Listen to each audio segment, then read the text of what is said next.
Hi friends, welcome to my channel Laddu hot Bujji. ఈరోజు ఒక topic చెప్తానండి. అది ఏంటంటారా, మన పెద్దలు ఒక శాస్త్రం పొడుస్తూ ఉంటారు. అది మీ అందరికీ తెలుసో తెలియదో నాకు తెలియదు, కానీ రామేశ్వరం వెళ్ళినా శనేశ్వరం తప్పలేదు అంటారు. రామేశ్వరం వెళ్ళాలంటే తమిళనాడు రాష్ట్రంలో ఉందండి. చెన్నై నుంచి కానీ, హైదరాబాద్ నుంచి కానీ, పెద్ద తిరుపతి నుంచి కానీ రామేశ్వరం ట్రైన్ ఉంటుందండి. అలాగే ఇక్కడ ప్రదేశాలు, ఇక్కడ ఉన్న కథ కూడా మా ఫ్రెండ్స్ వివరిస్తారు. కొన్ని ప్లేసెస్ నేను చెప్తాను. ఇక్కడ బ్రిడ్జి ఉంది చూసారా, అది 100 ఏళ్ళ నాటి బ్రిడ్జి అండి. మన భారతదేశానికి మొట్టమొదటి రైల్వే బ్రిడ్జి అంటే ఈ రామేశ్వరంలో ఉన్న బ్రిడ్జియే. ఇది అతి ప్రమాదకరమైన బ్రిడ్జి కూడా, ఎందుకంటే వీచే గాలులు, సముద్రం మధ్యలోంచి ప్రయాణం అంటే అతి ప్రమాదకరమైన బ్రిడ్జి కూడానా. ఇప్పుడు రామేశ్వరంలోని ఉన్న కథ మా ఫ్రెండ్ చెప్తాడు, వినండి. నెక్స్ట్ ప్లేసెస్ కూడా మా ఫ్రెండ్ చెప్తుంది.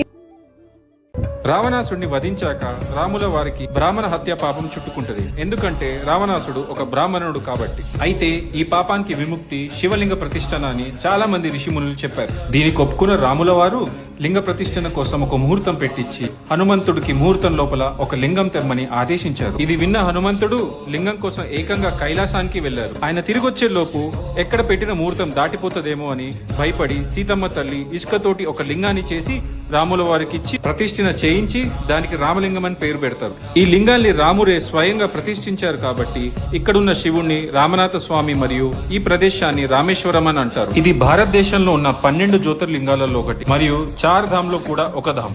ఈ 22 తీర్థ బావులలో స్నానం చేసి దర్శనానికి వెళ్తే చాలా పుణ్యం అంటారు.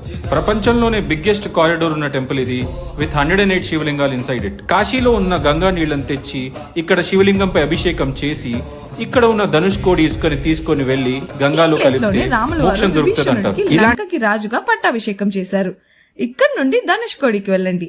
ఇదే ఇండియాస్ లాస్ట్ రోడ్ అండ్ రామసేతుకి స్టార్టింగ్ పాయింట్. ఇక్కడ Indian Ocean and bay of Bengal రెండు కలుస్తాయి. ఇంకా ఓల్డ్ ధనుష్కోడి చూసేయండి. దీన్నే గోస్ట్ టౌన్ అంటారు.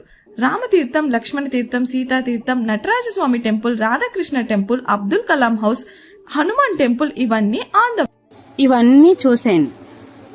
అలాగే ఇక్కడ రామేశ్వరం వెళ్ళినప్పుడు ఇక్కడ తీర్థం దొరుకుతుందంట. ఆ కథ ఏంటో చూద్దామండి.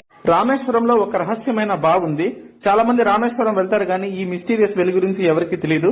ఇంతకీ మిస్టీరియస్ లో మధ్యలో ఉంటుంది, చుట్టూ ఉప్పు నీళ్లు, కానీ ఈ బావిలో ఉన్న వాటర్ మాత్రం చాలా తీయగా ఉంది. దీన్నే విల్లుండి తీర్థం అని పిలుస్తారు. ఇది రామాయణ కాలం నుంచి అయితే ఉంది. రామేశ్వరంలో ప్రముఖమైన తీర్థాల్లో ఇది ఒకటి. దీన్ని విల్లుండి తీర్థం అని పిలుస్తారు.